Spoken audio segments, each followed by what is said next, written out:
What if I told you that the company that tried to destroy my career after having a baby now pays me 6 figures a year? What if the same HR department that demoted me from senior marketing director to administrative assistant now works under a contract that I negotiated? This isn't a revenge fantasy. This is exactly what happened to me, and it all started with a phone call that changed everything. I'd love to know which corner of the globe you're watching from. And if this story speaks to you, make sure to subscribe. Tomorrow's video is one you absolutely can't miss. My name is Rebecca Martinez, and 3 years ago, I thought I had everything figured out. I was 32, living in Austin, Texas, with my husband David, and I had just been promoted to Senior Marketing Director at Meridian Tech Solutions, a mid-sized software company that specialized in customer relationship management systems. The promotion came with a corner office on the 15th floor, a team of 12 people under my supervision, and a salary that finally allowed David and me to start seriously planning for the future we'd always dreamed of. Meridian Tech wasn't just any company. To me, I'd been there for 6 years, starting as a junior marketing coordinator fresh out of the University of Texas with my MBA. I'd worked weekends, stayed late countless nights, and slowly climbed my way up through sheer determination and results. My campaigns had increased their client base by 340% in just 4 years. I'd personally landed their 3 biggest contracts, including a partnership with a Fortune 500 retail chain that brought in over $2 million in revenue annually. The office culture at Meridian was what you'd expect from a tech company. Trying to appear progressive. They had a ping-pong table in the break room, casual Fridays, and motivational posters about work-life balance scattered throughout the building. The CEO, Jonathan Wright, was one of those leaders who loved giving speeches about how employees were family and how the company valued innovation and inclusion. He was in his late 40s, always wore expensive suits, and had this way of making you feel like you were part of something bigger when he spoke to you directly. My direct supervisor was Patricia Chen, the vice president of marketing. Patricia was brilliant, no question about it. She'd been with the company for 8 years and had built the marketing department from the ground up. She was also incredibly demanding and had this reputation for pushing her team to their absolute limits. Some people called her ruthless, but I respected her drive.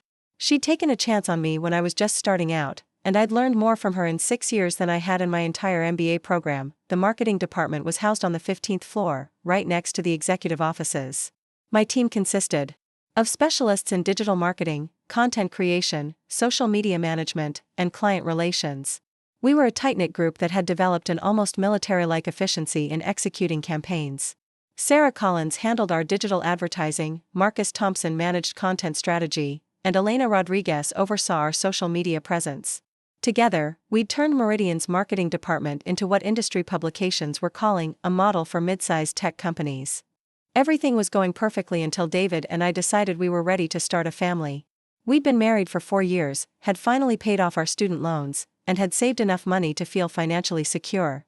When I found out I was pregnant in February 2022, we were both over the moon. I was nervous about how it would affect my career, but I'd seen other women at the company successfully balance motherhood and their professional responsibilities. Patricia herself had 2 kids and seemed to manage just fine. I decided to wait until I was 12 weeks along before announcing the pregnancy at work. The morning I chose to tell Patricia, I had prepared what I thought was a reasonable plan. I'd researched the company's maternity leave policy thoroughly. They offered 12 weeks of partially paid leave, which was actually better than what many companies provided. I'd also drafted a detailed transition plan for my responsibilities, identifying which team members could handle various aspects of my role while I was away. Patricia's office was at the end of our floor, with floor-to-ceiling windows that overlooked downtown Austin.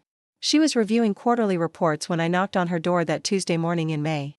She looked up from her computer, gestured for me to sit down, and continued typing for another minute before giving me her full attention.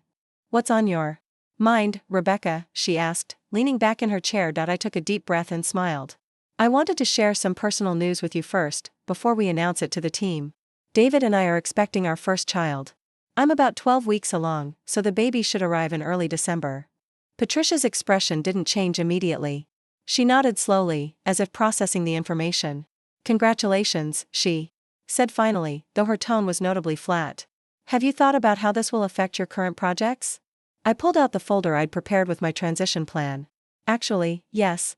I've put together a comprehensive plan for managing my responsibilities during maternity leave. Sarah has already expressed interest in taking on some of the strategic planning aspects, and Marcus has the bandwidth to handle the client presentations for the Morrison account." Patricia flipped through the documents I'd given her, scanning each page quickly. "This is thorough," she admitted. "But I'm concerned about the timing. We're entering our busiest quarter, and the Henderson Industries contract renewal is coming up in January. That's going to require someone with your level of experience to manage." "I understand the timing isn't ideal," I replied, "but I'll be back well before the Henderson renewal. My due date is December 8th, and I'm planning to take the full 12 weeks, which would have me returning in early March. That gives us plenty of time to prepare for the Henderson presentation." What I didn't realize at the time was that this conversation was being carefully noted and would later be used as evidence that my pregnancy was going to be problematic for the company's operations. Patricia asked several more questions about my timeline, my backup plans, and whether I'd considered alternative arrangements that might be less disruptive to the team's momentum. The next few months proceeded normally on the surface. I continued managing my team, meeting deadlines, and executing successful campaigns. The Henderson Industries project was progressing ahead of schedule, and we'd even managed to secure 2 additional smaller contracts that brought in unexpected revenue. My team was functioning at peak efficiency, and our client satisfaction scores were at an all-time high. However, I began noticing subtle changes in how I was being treated. Meetings that I would normally lead were suddenly being co-led with other team members. Patricia started scheduling important client calls during times when she knew I had doctor's appointments. When I mentioned that I'd need to leave early for a prenatal checkup, she'd make comments about how dedication to the company meant being available when clients need us. The most significant red flag came in September, when I learned that Patricia had hired an external consultant named Bradley Morrison to assist with strategic planning during the transition period. Bradley was in his mid-30s, had an MBA from Northwestern, and charged the company $300 per hour for what was essentially doing parts of my job. When I asked Patricia about this decision, she explained that it was just a precautionary measure to ensure continuity of operations. What bothered me most wasn't just that they'd hired someone to do my work, but that they hadn't consulted me about it or even informed me until Bradley showed up in our office for his first day. He was given access to all of my files, my client contact lists, and even my office computer passwords. Patricia explained that this would help him get up to speed quickly so he could support the team effectively. While I was on leave, Bradley immediately began inserting himself into my projects. He'd attend meetings that I was running and would interrupt with his own suggestions or contradictions. During client presentations, he'd position himself as the lead strategist while referring to me as the team coordinator.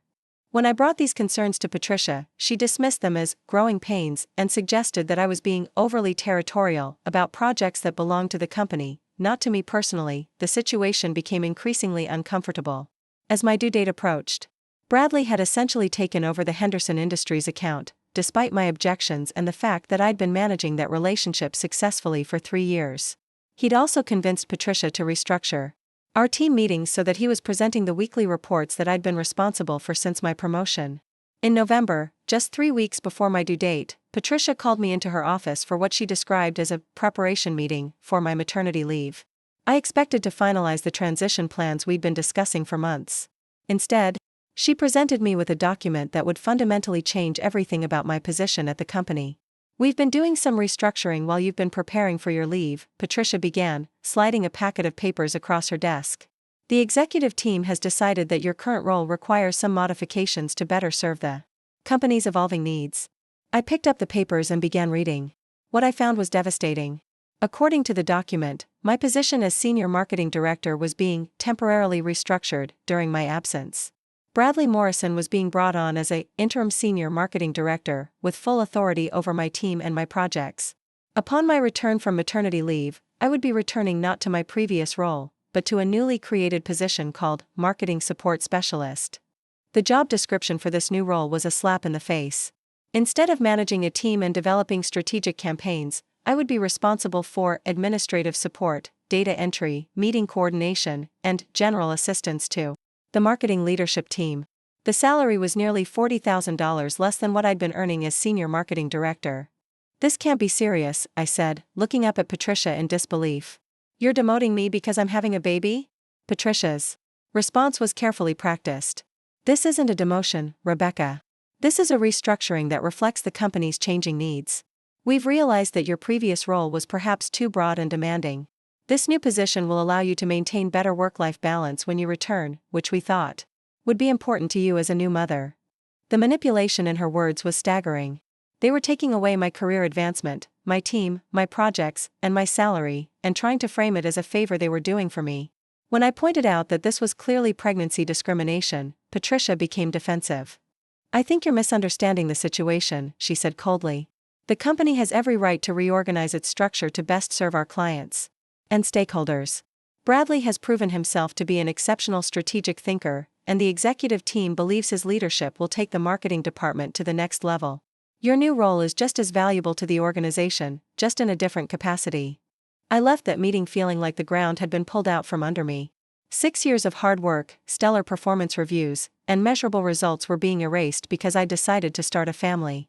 The worst part was the timing. They'd waited until I was too pregnant to fight back effectively, too close to my due date to start looking for other jobs, and too financially dependent on my current salary to simply walk away. A lot of love and effort went into bringing this story to life. If you're enjoying it, we'd be so grateful if you'd subscribe to our channel. Now, back to where we left off. That night, I went home and told David everything. He was furious, not just about the demotion but about the way they'd handled it. We talked about our options, which seemed limited. We had a mortgage we'd been counting on my salary to cover, the costs of having a baby, and we couldn't afford for me to be unemployed during maternity leave. We decided that I would take the maternity leave as planned, and then we'd figure out our next steps. My daughter Emma was born on December 12th, just 4 days after my due date. She was perfect, 8 pounds, 2 ounces, with David's dark hair and what the nurses said were my stubborn eyes. For the first few weeks, I was too exhausted and overwhelmed with new motherhood to think much about work. But as the weeks passed and I started feeling more like myself again, the anger about what Meridian had done to me began to build. During my maternity leave, I stayed in touch with my former team members, who were all struggling under Bradley's leadership. Sarah told me that he'd completely changed the digital marketing strategy we'd spent 2 years developing, resulting in a 30% drop in online engagement. Marcus complained that Bradley insisted on approving every piece of content personally, creating bottlenecks that delayed campaign launches by weeks. Elena mentioned that 2 of our biggest clients had expressed dissatisfaction with the new strategic direction and were considering ending their contracts. The most infuriating part was that Patricia was apparently telling people that the department's struggles were growing pains that would resolve once everyone adjusted to the new leadership style. She was also spreading the narrative that my previous management approach had been too hands-off and that Bradley's more structured methodology would ultimately produce better results. As my return date approached in March, I realized I had a choice to make.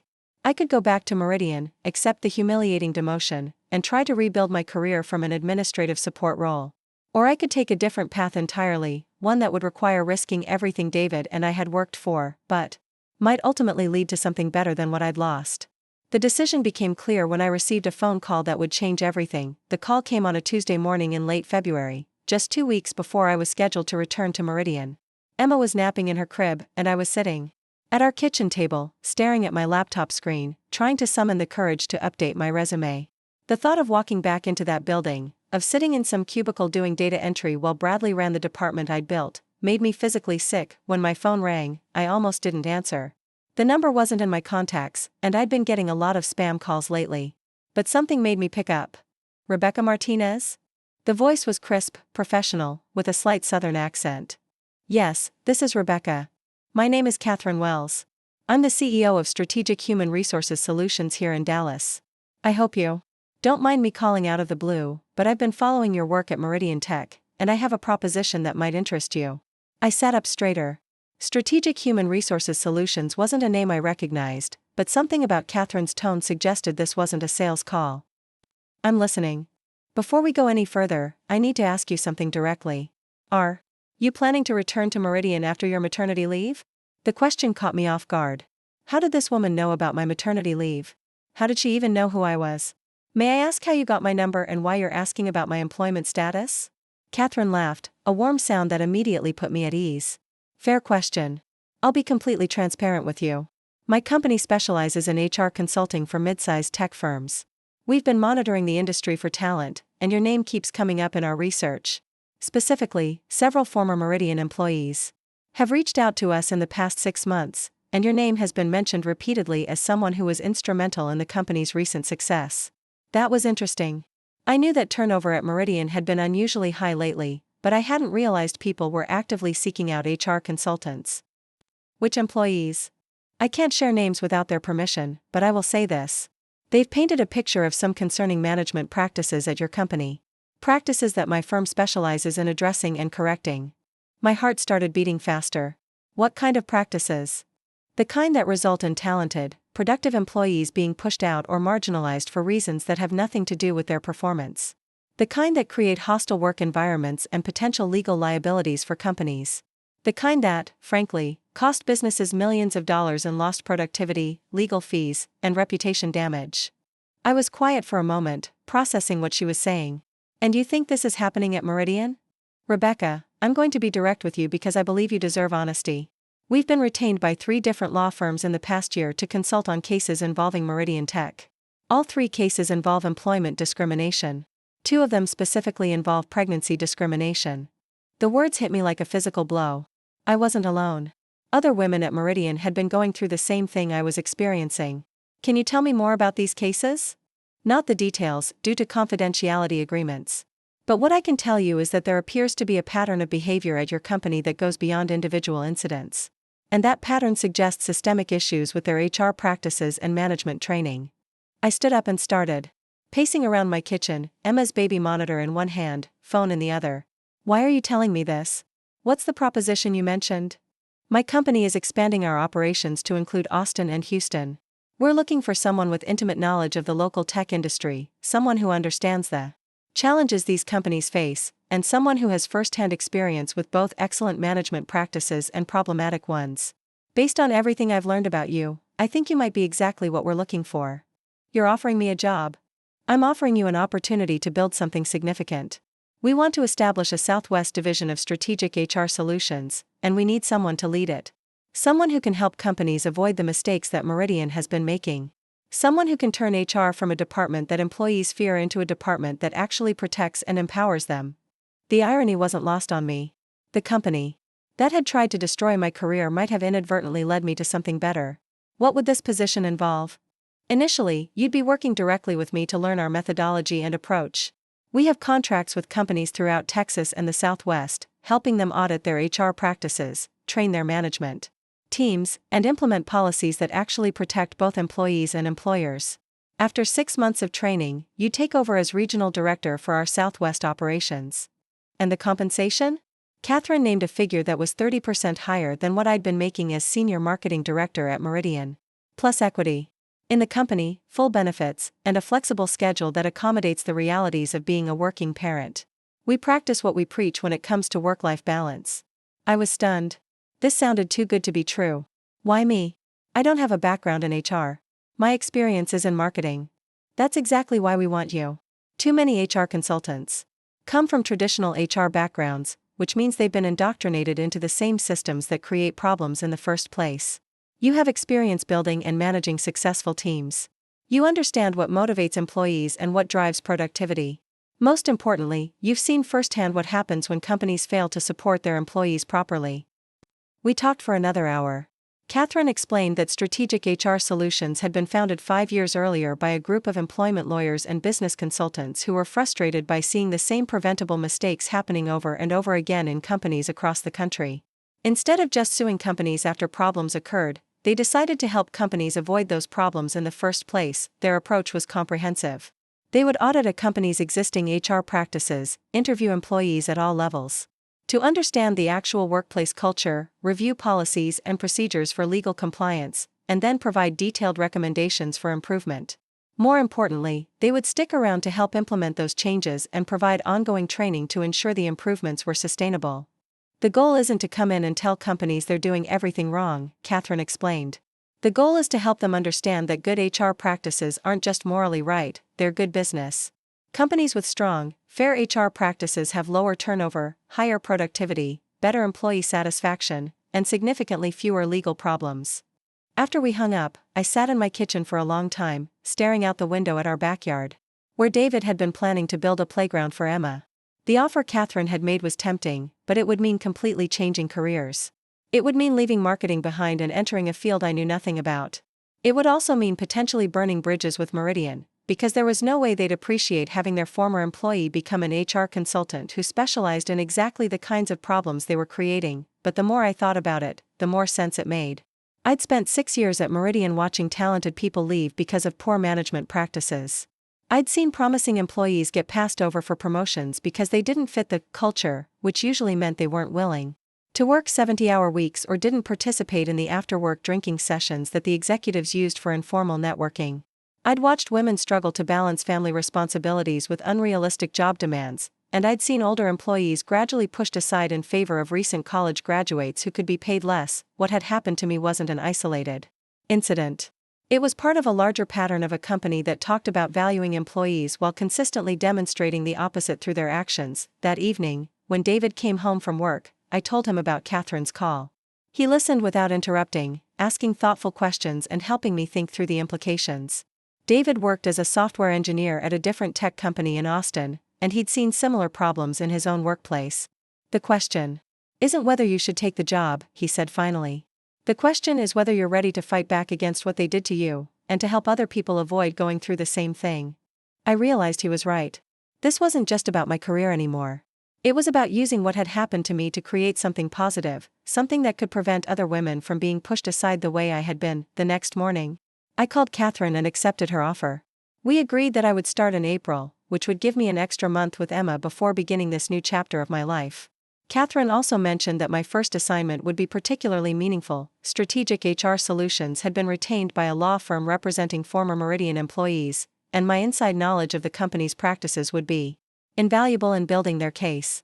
I want to be completely transparent about this, Catherine said. Working on cases involving your former employer creates some potential conflicts of interest. You'd need to be very careful about what information you use and how you use it. But your understanding of their corporate culture and management practices could help us identify patterns that might not be obvious to outside observers. The thought of helping build a case against Meridian was both thrilling and terrifying. On one hand, I wanted them to face consequences for what they'd done. On the other hand, I was nervous about the potential legal and professional implications of going up against my former employer. Catherine seemed to understand my hesitation. You don't have to make any decisions about that right now. Your primary focus will be learning our methodology and working with other clients. The Meridian situation is just one of many cases we're handling. Over the next few weeks, Catherine sent me materials to review before I officially started. The more I learned about Strategic HR Solutions' approach, the more excited I became about the opportunity. They weren't just focused on compliance and avoiding lawsuits, they were genuinely interested in creating workplace environments where employees could thrive. Their client testimonials were impressive. Companies that had worked with Strategic HR Solutions reported significant improvements in employee satisfaction, retention rates, and overall productivity. More importantly, they were avoiding the kinds of expensive legal problems that had been plaguing companies like Meridian. One case study particularly caught my attention. A software company in Houston had retained Strategic HR Solutions after facing 3 discrimination lawsuits in 2 years. Within 18 months of implementing their recommendations, the company had eliminated all pending legal issues, reduced turnover by 60%, and increased revenue by 25%. The CEO credited the HR improvements with creating a more collaborative, innovative workplace culture that attracted better talent and improved client relationships. As my official return date to Meridian approached, I realized I needed to make one final decision. I could simply not show up and let them figure out that I wasn't coming back, or I could handle my resignation professionally and maintain some semblance of a positive relationship. David and I discussed this extensively. His advice was to take the high road, even though Meridian hadn't shown me the same courtesy. You're about to become an HR consultant, he pointed out. How you handle this resignation will be a reflection of your professionalism and integrity. Don't let their bad behavior turn you into someone you're not.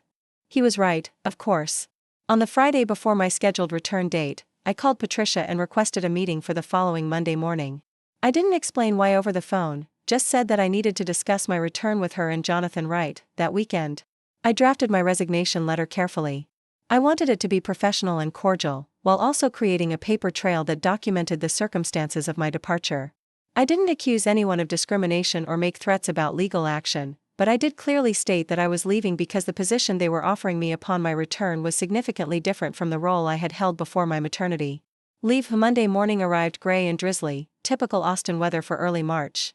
I dressed professionally, a navy blue suit that actually fit me again, which felt like a small victory after months of pregnancy and postpartum recovery.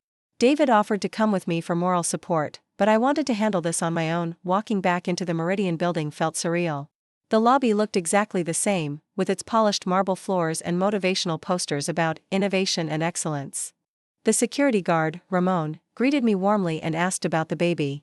For a moment, I felt a pang of sadness about leaving behind the few genuine relationships I'd built at the company. The elevator ride to the 15th floor seemed to take forever. When the doors opened, I was greeted by the sight of Bradley Morrison sitting in what used to be my office, talking loudly on the phone about optimizing conversion metrics, a phrase that made me cringe because it was exactly the kind of meaningless jargon that our team had always made fun of. Patricia's assistant, Kelly, looked surprised to see me. Rebecca, we weren't expecting you until tomorrow. Patricia is in a meeting with Jonathan, but I can see if they're available to talk. Actually, that's perfect. I needed to speak with both of them anyway. Kelly made a quick phone call, then led me to the conference room where Patricia and Jonathan were reviewing what looked like quarterly reports. They both stood when I entered, and for a moment, there was an awkward silence. Rebecca, Jonathan said finally, extending his hand for a formal handshake. Welcome back. How's motherhood treating you? It's wonderful, thank you. I hope I'm not interrupting anything important, but I wanted to speak with both of you before I officially return to work. Patricia gestured toward the chairs around the conference table. Of course. Kelly, could you close the door behind you? Once we were alone, I took a deep breath and dove in.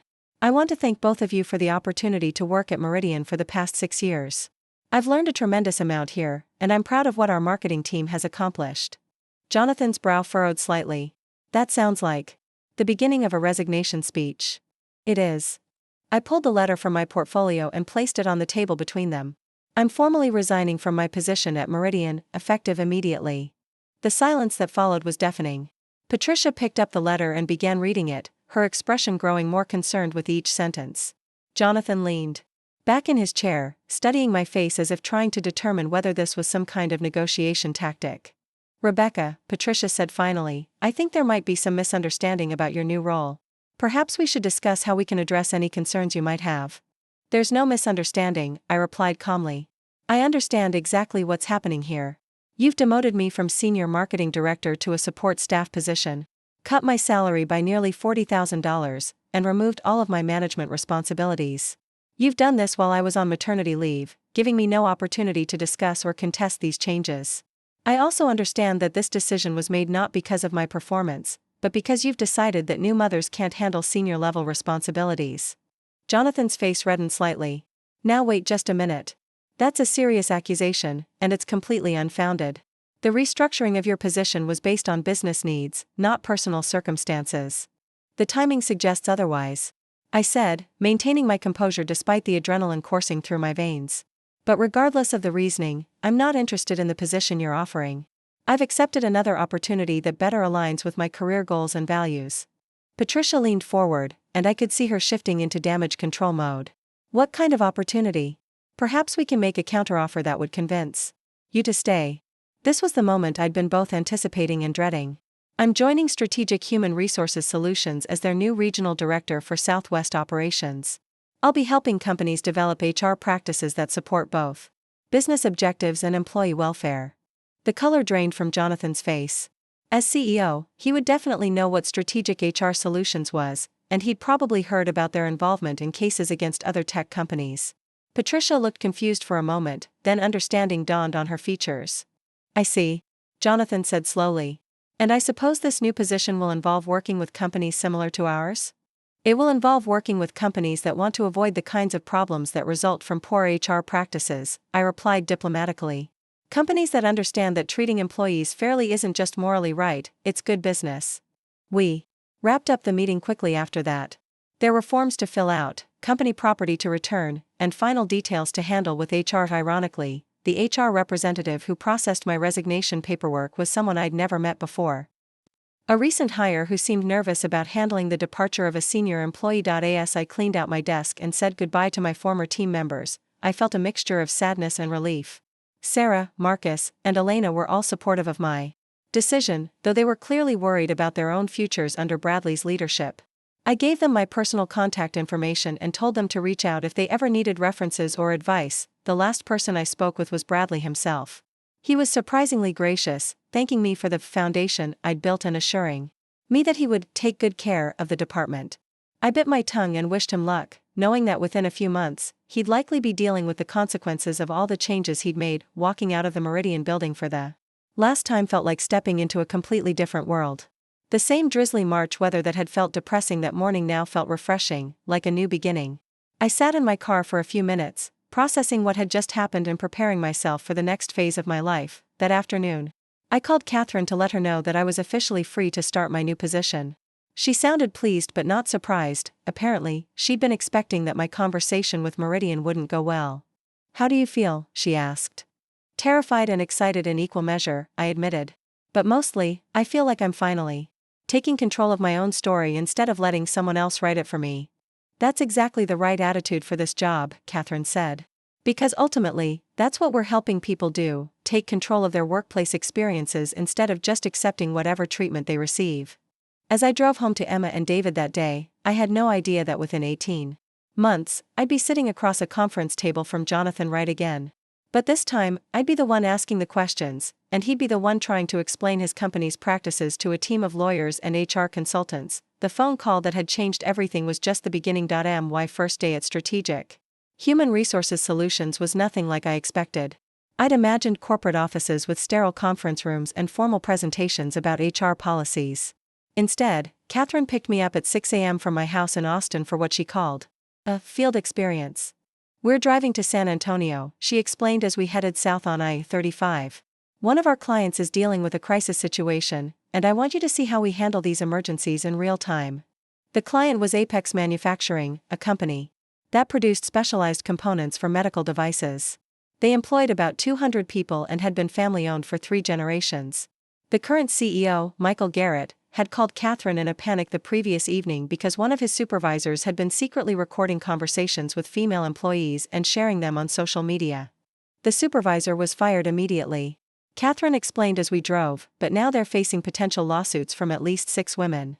More importantly, word is spreading through their workforce, and employees are starting to question whether management knew about this behavior and ignored it.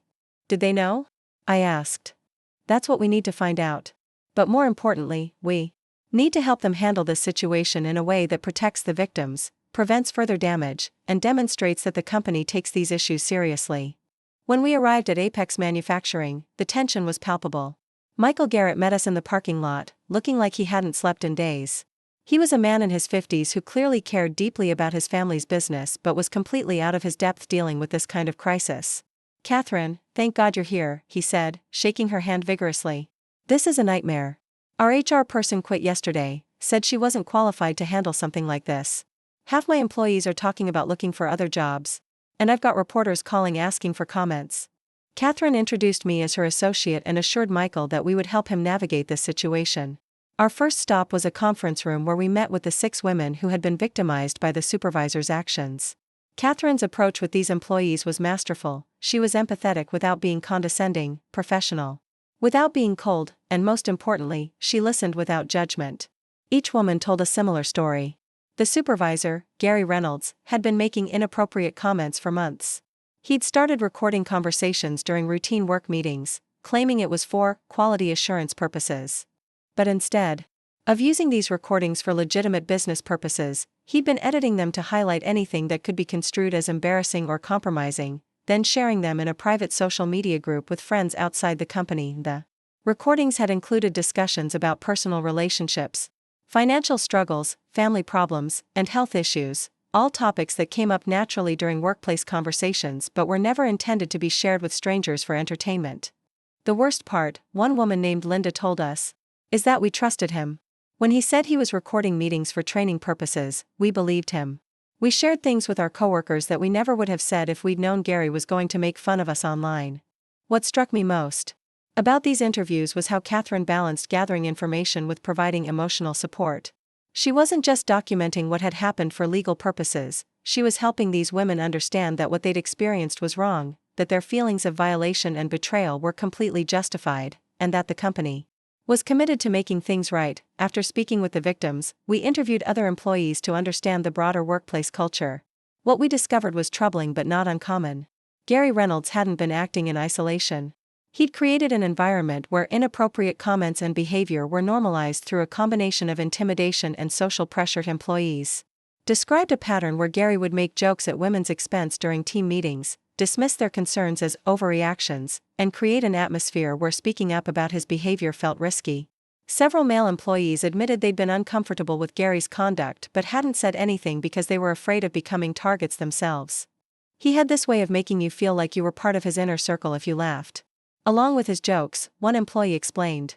But if you didn't laugh, or if you tried to defend someone he was targeting, he'd find ways to make your work life miserable. This was my first real lesson in how workplace harassment actually functions.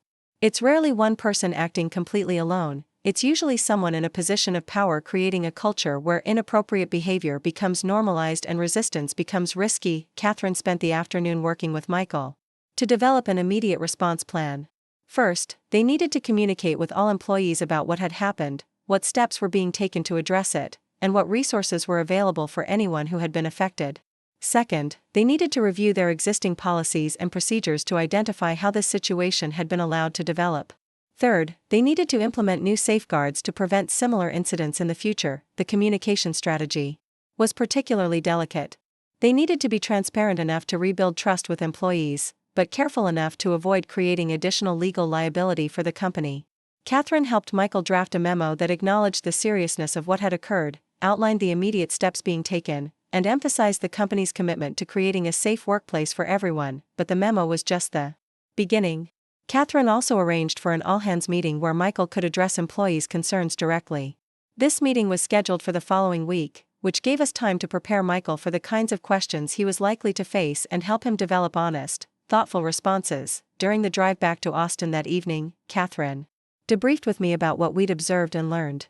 "What did you notice about the employees we interviewed?" she asked. I thought about it for a moment. They all seemed surprised that someone was taking their concerns seriously. Like they'd expected to be told they were overreacting or that they should have handled it differently. Exactly. That tells us something important about the company's previous approach to these kinds of issues. These women had legitimate complaints, but they'd been conditioned to believe that speaking up would either be ineffective or would somehow backfire on them. Catherine explained that this was one of the most common patterns they encountered. Companies would develop cultures where employees learned not to report problems, not because there were no reporting mechanisms, but because those mechanisms consistently failed to protect the people who used them. The goal isn't just to fix individual incidents, she continued. The goal is to create systems where employees feel safe reporting problems and confident that those problems will be addressed fairly and effectively. Over the next several weeks, I worked closely with Catherine on the Apex manufacturing case, while also beginning my formal training in HR consulting. The training was intensive and comprehensive, covering everything from employment law basics to advanced techniques for conducting workplace investigations. What surprised me most was how much of the work involved psychology and communication skills rather than just legal compliance. Understanding the technical requirements of employment law was important, but the real skill was in helping people navigate complex interpersonal situations while protecting everyone's rights and interests. Catherine taught me that effective HR consulting required thinking several steps ahead. Every decision you make creates ripple effects, she explained. You have to consider not just the immediate problem you're trying to solve, but how your solution will affect workplace relationships, employee morale, company culture, and future incidents. The Apex case became a perfect example of this principle. Simply firing Gary Reynolds and implementing new policies wouldn't have been enough to repair the damage he'd caused. The company needed to demonstrate through their actions that they were committed to fundamental change, not just damage control. This meant providing counseling resources for the affected employees, conducting a comprehensive review of all supervisory practices, implementing new training programs for all managers, and establishing clearer channels for reporting workplace concerns. It also meant being transparent with employees about what changes were being made and why. 6 weeks after our initial visit, Catherine and I returned to Apex for a follow-up assessment. The transformation was remarkable. Michael had hired a new HR director with extensive experience in workplace culture issues. The new training programs were already showing results, with employees reporting increased confidence in management's commitment to addressing their concerns. Most importantly, the 6 women who had been victimized by Gary Reynolds told us they felt heard, supported, and optimistic about their future with the company. "This is what success looks like in our business," Catherine told me as we drove home. "It's not just about avoiding lawsuits or compliance violations. It's about helping companies create environments where people can do their best work without fear of harassment, discrimination, or retaliation." While I was learning the fundamentals of HR consulting through cases like Apex, Catherine was also preparing me for something much more significant. During our third month working together, she finally brought up the Meridian situation directly. "I've been in communication with the legal team handling the discrimination cases against your former employer," she said during one of our weekly check-ins. "They'd like to meet with you to discuss your experiences there, but only if you're comfortable with that conversation." I'd been expecting this moment, but I still felt nervous about it. What exactly would they want to know? They're trying to establish whether there's a pattern of discriminatory behavior at Meridian, or whether the cases they're handling represent isolated incidents. Your perspective as a former senior employee could help them understand the company's overall culture and management practices. Catherine arranged for me to meet with the legal team the following week. The law firm, Morrison & Associates, specialized in employment discrimination cases and had been building their case against Meridian for over a year.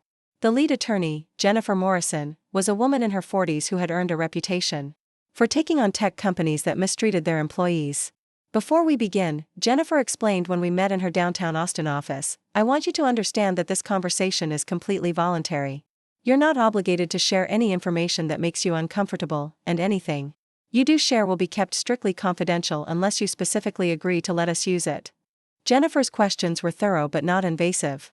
She asked about my overall experience at Meridian, the company's management culture, how decisions were made about promotions and assignments, and whether I'd observed different treatment for different groups of employees. What emerged from our conversation was a picture of a company that talked about diversity and inclusion while consistently demonstrating bias in their actual practices.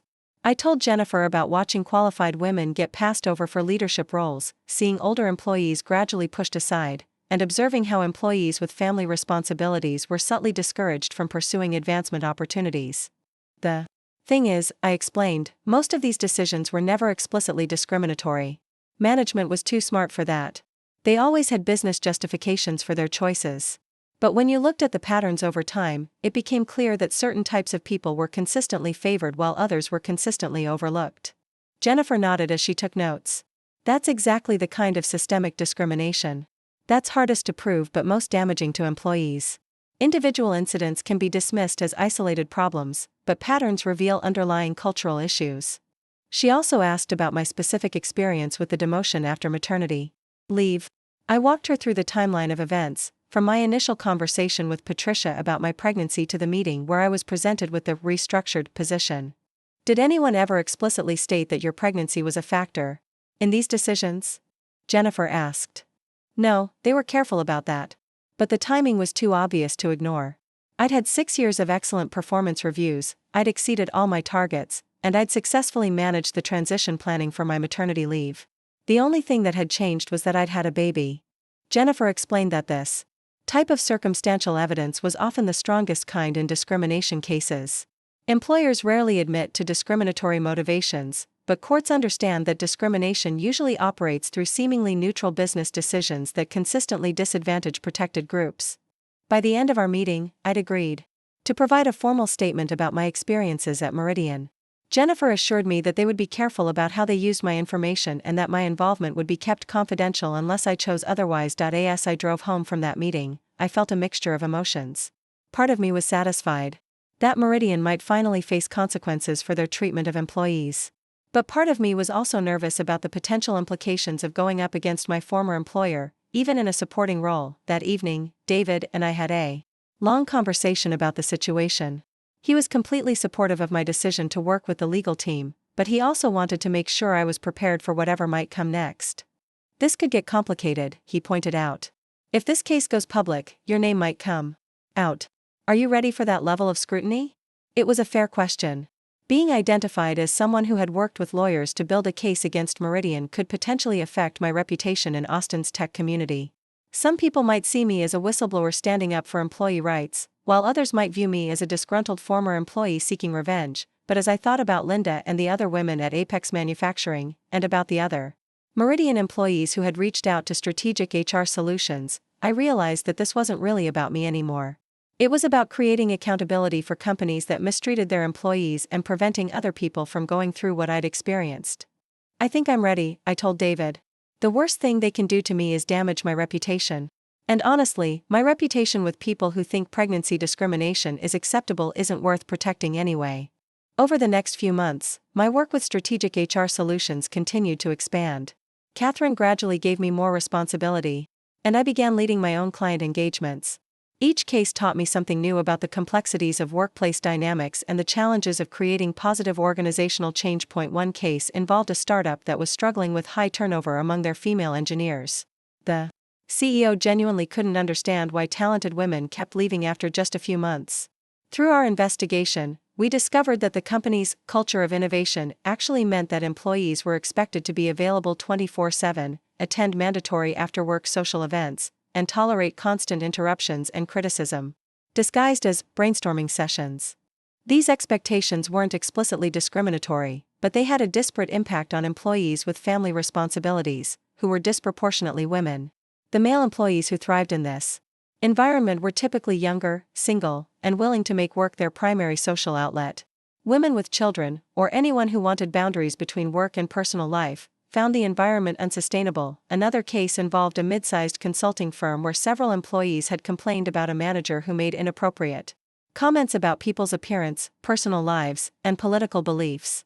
The company's initial response had been to send the manager to a one-day sensitivity training course, which predictably had no effect on his behavior. Working with the firm's leadership, we developed a comprehensive intervention that included coaching for the problematic manager, team rebuilding exercises for his department, and new accountability measures to ensure that future complaints would be taken seriously.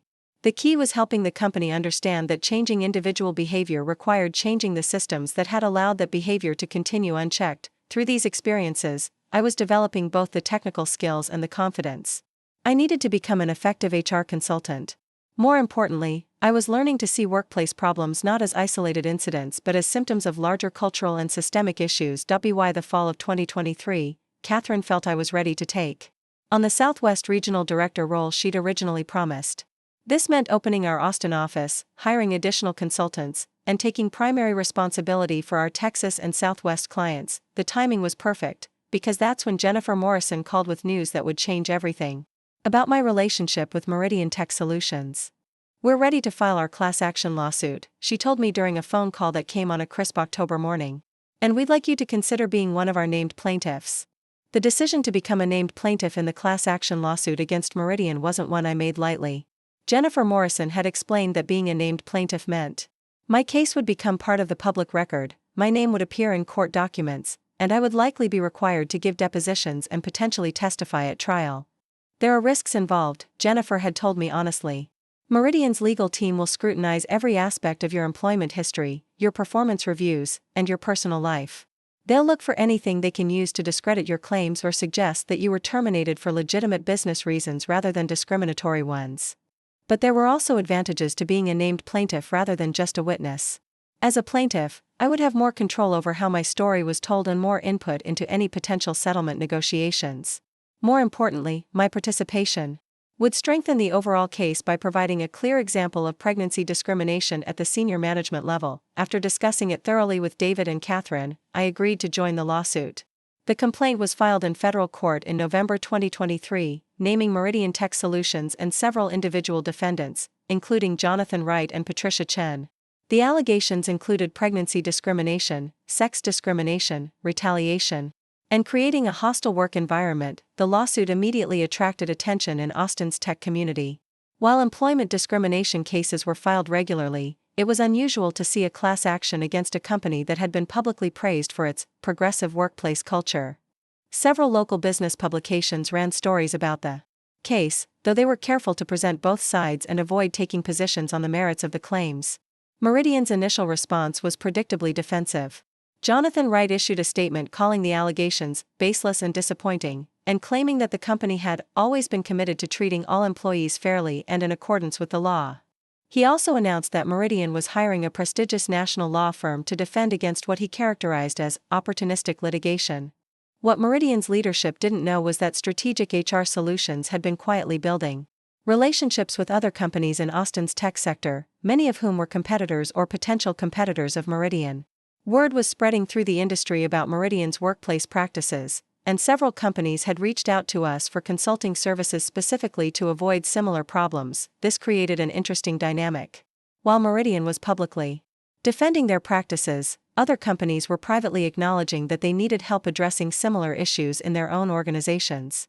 The lawsuit was serving as a wake-up call for the entire industry about the legal and business risks of discriminatory workplace practices. Meanwhile, my work with strategic HR solutions was expanding rapidly. Our Austin office had grown to include 3 additional consultants, and we were handling cases throughout Texas, Oklahoma, and New Mexico. The demand for our services seemed to be driven partly by the publicity surrounding the Meridian case. As companies became more aware of their potential vulnerabilities. One of our most significant new clients was Technovation Industries, a software development company that had been founded by former Meridian employees. The CEO, Amanda Foster, had worked at Meridian for 5 years before leaving to start her own company. She'd reached out to us specifically because she wanted to avoid replicating the problematic culture she'd experienced at her previous employer. I saw what happened to talented people at Meridian, Amanda told me during our initial consultation. Good employees were driven away by poor management practices, and the company lost valuable institutional knowledge and expertise. I want to build something different here. Working with Technovation was a perfect opportunity to demonstrate how proactive HR consulting could help companies avoid problems rather than just responding to crises after they occurred. We helped Amanda develop comprehensive policies around harassment prevention, workplace accommodations, promotion and compensation transparency, and family-friendly benefits. The contrast with Meridian's approach was stark. Instead of waiting for problems to develop and then reacting defensively, Technovation was investing in systems and culture that would prevent discrimination and create genuine opportunities for all employees to succeed. The legal proceedings against Meridian, meanwhile, were moving forward slowly but steadily. The discovery phase of the lawsuit was particularly revealing, as Meridian was required to produce internal documents, emails, and personnel files that provided insight into their decision-making processes. Jennifer Morrison shared some of the findings with me, though she was careful to protect the confidentiality of information from other plaintiffs. What emerged was a pattern of behavior that was even more systematic than I had realized while working at the company. The documents showed that Meridian's leadership had been tracking employee demographics and making conscious decisions to limit the advancement of women and older employees. There were emails discussing concerns about the cultural fit of employees who didn't participate in after-work social activities, coded language that disproportionately affected employees with family responsibilities. More damaging were communications showing that management had specifically discussed the problem of employees taking maternity leave and had developed strategies to minimize the impact on business operations. These strategies included hiring temporary contractors to replace women on maternity leave, restructuring positions to reduce responsibilities, and finding business justifications for reassigning returning mothers to less demanding roles. This is exactly the kind of evidence we need to prove systemic discrimination, Jennifer explained. It shows that what happened to you wasn't an isolated incident or a series of coincidental business decisions. It was part of a deliberate pattern of treating pregnant employees and new mothers differently from other employees. The discovery process also revealed that my experience with Bradley Morrison wasn't unique.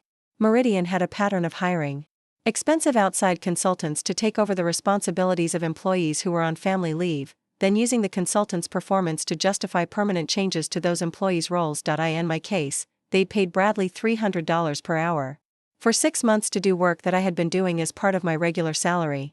The total cost to the company was nearly $150,000, which was significantly more than they would have paid to simply maintain my position and hire temporary administrative support during my absence. This discovery was particularly satisfying because it demonstrated that Meridian's discrimination wasn't just morally wrong, it was also economically stupid.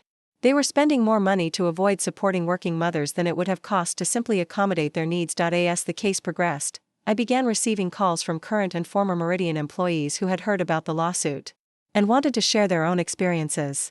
Some of these conversations were heartbreaking, as people described years of subtle discrimination and professional sabotage that had damaged their careers and their confidence. One call that particularly affected me came from Maria Santos, a software engineer who had worked at Meridian for 3 years before leaving shortly after I did. Maria told me about being passed over for a promotion to team lead because her supervisor felt she wouldn't be able to handle the travel requirements, despite the fact that she had never expressed any concerns about travel and had no family responsibilities that would have made travel difficult. The thing is, Maria told me, I think he genuinely believed he was being considerate by not giving me a role that he assumed I wouldn't want. But he never asked me what I wanted. He just made assumptions based on his stereotypes about what women prioritize in their careers. Another former employee, Robert Kim, described being marginalized after he requested flexible scheduling to care for his elderly father. Suddenly, I wasn't included in important meetings anymore. Projects I'd been leading were reassigned to other people. When I asked about it, I was told it was just temporary while I was dealing with personal issues, but it never changed back. These conversations reinforced something Catherine had taught me about discrimination. It's rarely as simple as overt hostility or conscious malice.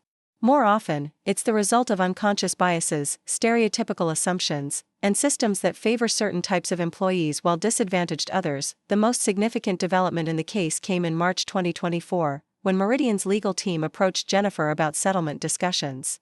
This was typically a sign that the defendant believed the plaintiffs had a strong case and wanted to avoid the risks and publicity of a trial. The initial settlement offers were, frankly, insulting. Meridian was offering relatively small monetary payments to individual plaintiffs in exchange for broad releases that would prevent us from speaking publicly about our experiences or pursuing any future claims against the company. They want to buy your silence, Jennifer explained bluntly. They're hoping they can make this go away quietly without having to admit wrongdoing or make substantive changes to their practices. Our legal team rejected the initial offers and countered with demands that went far beyond monetary compensation. We wanted Meridian to admit to the discriminatory practices detailed in our complaint, implement comprehensive reforms to their HR policies and management training, submit to ongoing monitoring by an independent third party, and establish a fund to provide compensation for other employees who had been affected by discriminatory treatment. The negotiations continued for several months, with both sides making incremental concessions. During this time, I was surprised to receive a phone call that would add an unexpected twist to the entire situation. The caller identified himself as Marcus Thompson, my former content strategy manager from the Meridian marketing team. Marcus had been one of my most reliable employees, and I'd been sorry to leave him behind when I resigned. Rebecca, he said, I need to tell you something, and I hope you won't think I'm being presumptuous. Several of us from the old marketing team have been talking, and we've decided to leave Meridian to start our own agency. We want to know if you'd be interested in working with us. I was stunned. Marcus, wow. Can I ask what prompted this decision? Honestly? Everything fell apart after you left. Bradley has been a disaster as our manager. He's alienated most of our clients, destroyed team morale, and made decisions that have cost the company multiple contracts. Sarah left last month, Elena is actively job hunting, and I've been hanging on mainly because I couldn't figure out what to do next. Marcus explained that he, Sarah Collins, and Elena Rodriguez had been planning their departure for months. They'd saved enough money to cover startup costs for 6 months, identified several potential clients who were dissatisfied with Meridian's current service levels, and developed a business plan for a boutique marketing agency that would focus on the tech sector. The thing is, Marcus continued, we know we're good at execution, but we need someone with your strategic vision and client relationship skills to make this work. We also want to build the kind of company culture we wished we'd had at Meridian. Somewhere people can do great work without having to deal with politics and discrimination. The offer was tempting, but it also presented some potential complications. I was committed to my work with strategic HR solutions, and I didn't want to abandon Catherine after everything she'd done for me. There was also the question of whether starting a competing business while involved in litigation against my former employer would create legal or ethical problems. I told Marcus I needed time to think about it and promised to get back to him within a week. That evening, I discussed the opportunity with David and Catherine. Both of them were supportive of the idea, but they helped me think through the implications carefully. Catherine's perspective was particularly valuable. This could actually be a perfect complement to your HR consulting work, she pointed out. Understanding how to build positive workplace cultures isn't just theoretical for you anymore, you'd have the opportunity to demonstrate those principles in practice. She also suggested that there might be ways to structure the arrangement so that I could maintain my role with strategic HR solutions while also participating in the new marketing agency. You could be a founding partner and strategic advisor without being involved in day-to-day operations. That would allow you to contribute your expertise while still focusing on your primary career in HR consulting. David's main concern was about timing. You're already dealing with the stress of the lawsuit, building your consulting practice, and managing our family responsibilities. Are you sure you want to add another major commitment to that mix? It was a fair point, but the more I thought about it, the more excited I became about the opportunity. This would be a chance to prove that the skills and experience I'd gained at Meridian were valuable and transferable. It would also demonstrate that leaving discriminatory employers could lead to better opportunities rather than career setbacks. After discussing various options with Marcus, Sarah, and Elena, we agreed on a structure where I would join as a founding partner and provide strategic guidance while maintaining my primary commitment to strategic HR solutions.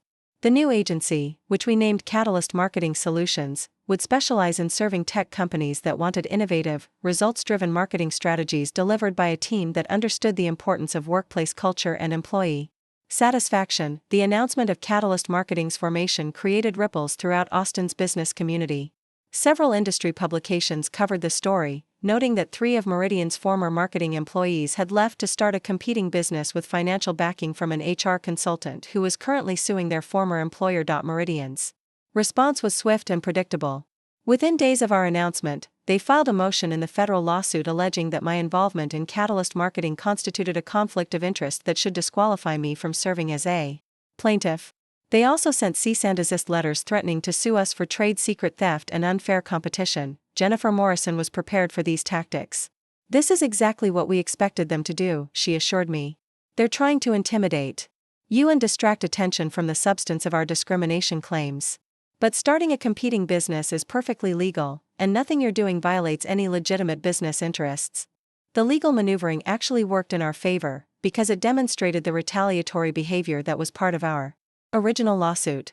Meridian was essentially proving our point about their hostile treatment of employees who challenged their practices. More importantly, Catalyst Marketing's early success was attracting attention from other companies that were looking for alternatives to working with Meridian. Within 3 months of our launch, we had signed 5 major clients, including 2 companies that had previously worked with Meridian but were dissatisfied with the service they'd received under Bradley's leadership. The most significant client acquisition came from an unexpected source. Technovation Industries, the company I'd been consulting with through Strategic HR Solutions, decided to switch their marketing contract from a larger agency to Catalyst Marketing. "We want to work with people who share our values," Amanda Foster explained when she called to offer us the contract. "Your team understands what we're trying to build here, and we trust you to represent our company in a way that reflects our commitment to creating a positive workplace culture." This contract was particularly meaningful because it represented the convergence of my HR consulting work and my marketing expertise. We weren't just providing marketing services to Technovation, we were helping them communicate their values and culture to potential employees, clients, and partners. By the summer of 2024, the various pieces of my professional life were starting to create a powerful synergy. My work with Strategic HR Solutions was providing me with deep insights into workplace culture and employee relations. My involvement with Catalyst Marketing was demonstrating how those insights could be applied to create successful, ethical businesses. And my participation in the lawsuit against Meridian was establishing accountability for companies that failed to treat their employees fairly. The settlement negotiations with Meridian were also reaching a critical phase. After months of back-and-forth discussions, their legal team had finally made an offer that Jennifer considered reasonable enough to present to all the plaintiffs. The proposed settlement included substantial monetary compensation for each plaintiff. But more importantly, it required Meridian to admit to specific discriminatory practices and implement comprehensive reforms overseen by an independent monitor. The company would also be required to establish a victim compensation fund for other employees who had been affected by discriminatory treatment. Most significantly for me personally, the settlement included a provision that would give Strategic HR Solutions a multi-year contract to provide ongoing training and consulting services to Meridian as part of their reform efforts. "Think about what this means," Catherine said when Jennifer shared the settlement terms with us. "The company that tried to destroy your career after you had a baby will now be paying you 6 figures annually to teach them how to treat employees fairly." The irony was indeed profound. Meridian Tech Solutions, the company that had demoted me from senior marketing director to administrative assistant, would now be employing my HR consulting firm to help them avoid future discrimination claims. But the story was far from over. The final settlement negotiations would bring one more surprise that would complete my transformation from victim to victor in ways I never could have imagined. The final settlement meeting was scheduled for September 15, 2024, in the conference room of Morrison & Associates. As I walked into the building that morning, I reflected on how much had changed since that devastating meeting with Patricia Chen nearly 2 years earlier. Then, I had been a new mother facing the destruction of my career. Now, I was a successful HR consultant and business owner about to negotiate the terms of my former employer's accountability. The conference room was packed with lawyers, executives, and court reporters. On one side of the long mahogany table sat Meridian's legal team, 6 attorneys from a prestigious national firm, along with Jonathan Wright and Patricia Chen. On The other side sat our legal team and the named plaintiffs from the class action lawsuit. Looking across the table at Jonathan and Patricia was surreal. Jonathan appeared to have aged significantly since I'd last seen him. His usually immaculate appearance looked strained, and there were dark circles under his eyes that suggested he'd been losing sleep over this case.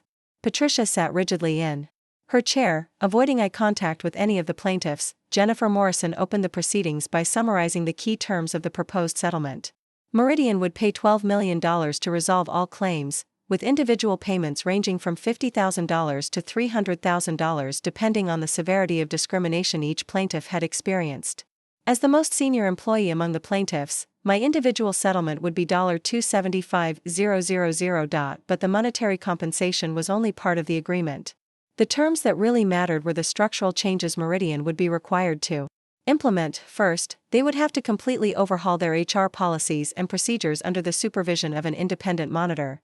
This included new protocols for handling pregnancy accommodations, family leave requests, promotion decisions, and employee complaints. Second, all managers and executives would be required to complete comprehensive training on unconscious bias, pregnancy discrimination, and inclusive leadership practices. This training would be conducted annually and would include assessments to ensure comprehension and compliance. Third, Meridian would establish an independent ombudsman program where employees could report concerns about discrimination or harassment without fear of retaliation. The ombudsman would report directly to the board of directors rather than to company management. Fourth, and most personally satisfying for me, Strategic HR Solutions would be retained as the primary consultant for implementing these changes.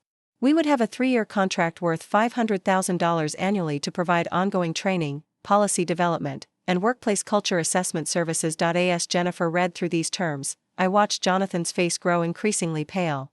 Not only was Meridian paying millions in damages and agreeing to expensive operational changes, but they were also being forced to hire the HR consulting firm owned by the employee they had discriminated against. The most dramatic moment came when Jennifer reached the section about public accountability. As part of the settlement, Meridian would be required to issue a public statement acknowledging that their previous practices had violated federal employment discrimination laws and apologizing to affected employees.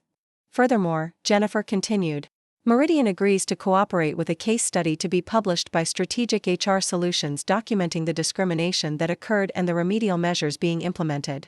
This case study will be used as an educational tool to help other companies avoid similar violations. Jonathan Wright finally spoke up at this point. Counselor, we're concerned about the reputational impact of such a public admission. Surely, there's a way to resolve this matter with more discretion. Jennifer's response was firm. Mr. Wright, your company engaged in systematic discrimination for years. The purpose of this settlement isn't just to compensate the victims, it's to ensure that other companies understand there are real consequences for these behaviors. Public accountability is essential to achieving that goal. Patricia Chen leaned forward and addressed me directly for the first time. Rebecca, I hope you understand that none of this was personal. We were just trying to make the best business decisions for the company. The comment was so tone-deaf that I almost laughed. After everything we'd been through, after all the evidence that had emerged during discovery, she was still trying to frame systematic discrimination as merely business decisions. Patricia, I replied calmly, demoting a high-performing employee. Because she had a baby isn't a business decision, it's discrimination. And the fact that you still don't understand the difference is exactly why these reforms are necessary. The formal settlement negotiations concluded within 2 hours, but there was one final surprise waiting for me. As the lawyers were packing up their files and preparing to leave, Jonathan Wright approached me privately. Rebecca, he said quietly, I wanted to speak with you before we finalize everything. I know this has been a difficult process for everyone involved, and I want you to know that we've learned from our mistakes. I studied his face, trying to determine whether this was genuine remorse or just another attempt at damage control. What exactly have you learned, Jonathan? We've learned that good employees are our most valuable asset, and that discriminating against them doesn't just hurt individuals, it hurts the entire organization. Since you left, our marketing department has struggled, we've lost several major clients, and our employee satisfaction scores have plummeted. This admission was more satisfying than any monetary settlement could have been. And what do you plan to do about that? Well, he said hesitantly, actually, we were hoping that as part of your consulting work with us, you might consider taking on a more expanded role. Perhaps serving as our interim vice president of human resources while we search for a permanent replacement. I stared at him in disbelief.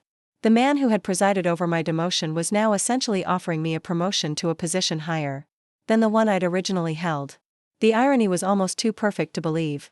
"Jonathan," I said slowly, "2 years ago, you demoted me to an administrative assistant position because you thought new mothers couldn't handle senior responsibilities. Now you want me to become your VP of HR? What's changed?" He looked uncomfortable, but pressed forward. "We recognize that we made serious errors in judgment. Your success with strategic HR solutions and catalyst marketing has demonstrated that our assessment of your capabilities was completely wrong. We'd like the opportunity to make amends." The offer was tempting in some ways. Returning to Meridian in a senior executive role would represent the ultimate vindication of my abilities and proof that their discrimination had been both wrong and costly. But it would also mean leaving behind the businesses I'd built and the independence I'd fought so hard to achieve. "I appreciate the offer," I told him, "but I'm not interested in returning to Meridian as an employee. However, I am committed to helping you implement the changes required by our settlement agreement. That work will be challenging enough without the complications of an employment relationship." Jonathan nodded, looking disappointed but not entirely surprised. "I understand. But the offer stands if you ever change your mind." 3 weeks later, I walked back into the Meridian building for the first time since my resignation. But now I was entering as the lead consultant for a major organizational transformation, not as a demoted employee struggling to salvage her career. The irony of the situation wasn't lost on anyone involved. The same conference room where Patricia had presented me with my humiliating, restructured position was now being used for meetings where I presented recommendations for preventing future discrimination. The same executives who had dismissed my concerns about workplace culture were now required to attend training sessions where I taught them about unconscious bias and inclusive leadership. The same HR department that had failed to protect me and other employees was now being completely rebuilt according to policies and procedures that I had designed. My first major presentation to Meridian's leadership team was scheduled for October 3, 2024. As I prepared my materials, I thought about how to frame the transformation that needed to occur. This wasn't just about compliance with legal requirements, it was about fundamentally changing how the company viewed and treated its employees. The presentation went better than I had expected. While some managers seemed resistant to change, others appeared genuinely interested in learning how to create a more inclusive workplace. Several executives asked thoughtful questions about implementation strategies and measurement metrics. The most meaningful moment came when I was presenting data about the business costs of discrimination. I showed them statistics demonstrating that companies with inclusive cultures had lower turnover, higher employee satisfaction, better financial performance, and fewer legal problems. "In your specific case," I explained, "the discrimination against pregnant employees and working mothers has cost you approximately $2.3 million over the past 3 years. This includes the direct costs of legal settlements, the indirect costs of recruiting and training replacement employees, and the opportunity costs of losing experienced talent to competitors." I clicked to the next slide, which showed Meridian's declining performance metrics since my departure and the subsequent exodus of other talented employees. For comparison, I continued, the total cost of implementing family-friendly policies and providing adequate support for working parents would have been approximately $400,000 over the same period. In other words, your discriminatory practices cost you nearly 6 times more than treating employees fairly would have cost. The room was silent as executives absorbed this information. Finally, Patricia raised her hand with a question. "Rebecca, given everything that's happened, how do we rebuild trust with employees who have lost confidence in the company's commitment to fair treatment?" It was a good question, and one that demonstrated she was finally beginning to understand the scope of the problem they had created. "Trust is rebuilt through consistent actions over time," I explained. "Employees need to see that the changes you're implementing are genuine and permanent, not just temporary responses to legal pressure. This means following through on your commitments even when it's difficult or expensive, and it means holding managers accountable when they fail to meet the new standards." Over the following months, my work with Meridian became increasingly complex and rewarding. We implemented new hiring practices that removed bias from recruitment and promotion decisions. We established mentorship programs to support the advancement of women and underrepresented minorities. We created flexible work arrangements that allowed employees to balance professional and personal responsibilities without sacrificing career advancement opportunities. Most importantly, we developed accountability measures that ensured these changes would be sustainable over time. Managers' performance evaluations now included specific metrics related to diversity, inclusion, and employee development.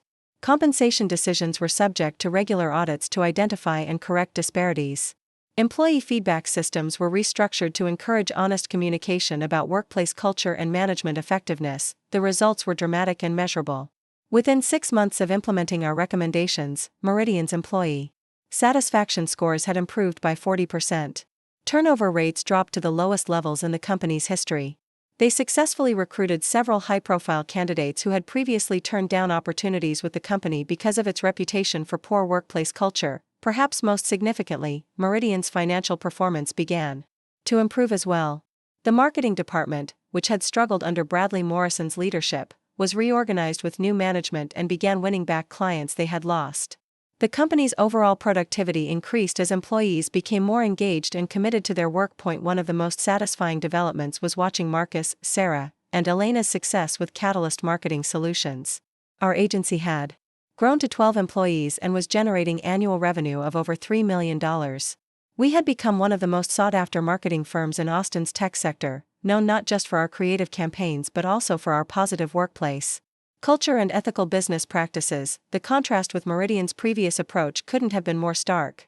While they had tried to solve their problems through discrimination and cost-cutting, we were succeeding by investing in our employees and treating them as valuable partners in our success. In December 2024, exactly 2 years after Emma's birth, I received a phone call that provided the perfect capstone to this entire journey. The caller was Dr. Jennifer Walsh, a professor at the University of Texas Business School who specialized in organizational behavior and workplace culture.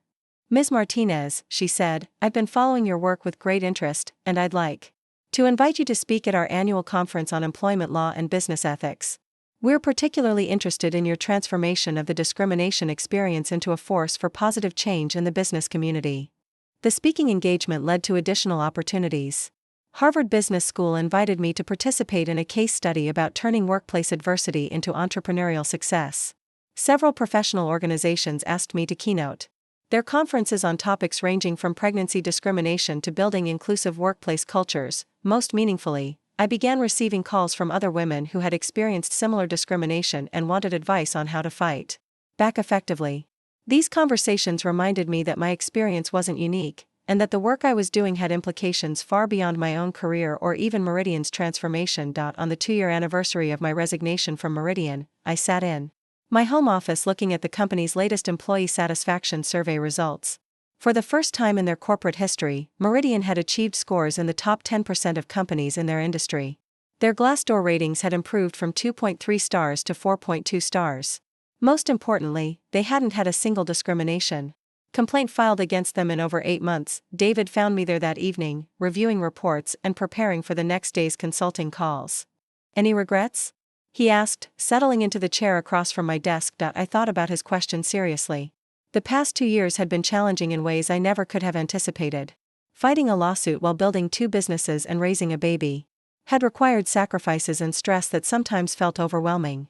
There had been moments when I wondered whether it would have been easier to just accept the demotion and try to rebuild my career quietly, but looking at everything we had accomplished, the businesses we had built, the workplace cultures we had improved, the other women we had helped, I knew that taking the harder path had been the right choice. "No regrets," I told him. What they meant to be my ending turned out to be my beginning. Emma toddled into the room at that moment, carrying one of her favorite books and demanding a bedtime story. As I lifted her onto my lap, I realized that she would grow up in a world where women like her had more options and fewer barriers than previous generations. The company that had tried to sideline me because I became a mother now employed my HR department to ensure that other working mothers would never face the same discrimination. The executives who had questioned my capabilities after having a baby were now implementing policies I had designed and attending training sessions I conducted, but perhaps the most important victory wasn't professional, it was personal. I had refused to let anyone else define my worth or limit my potential. I had turned their attempt to diminish me into an opportunity to build something greater than what I had lost. As I read Emma her bedtime story that night, I thought about the lessons this experience had taught me.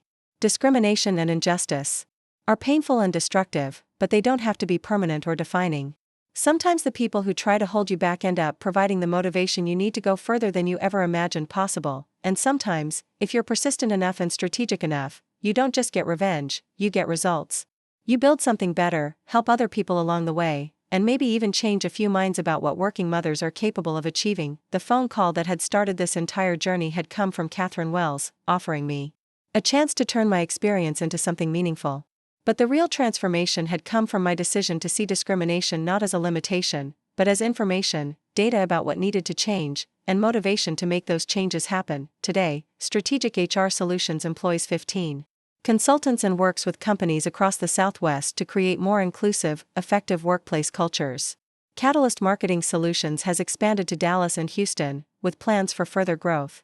And Meridian Tech Solutions, the company that once saw me as a liability, now proudly showcases their improved workplace culture as a competitive advantage in recruiting top talent. They demoted me to assistant after my maternity leave.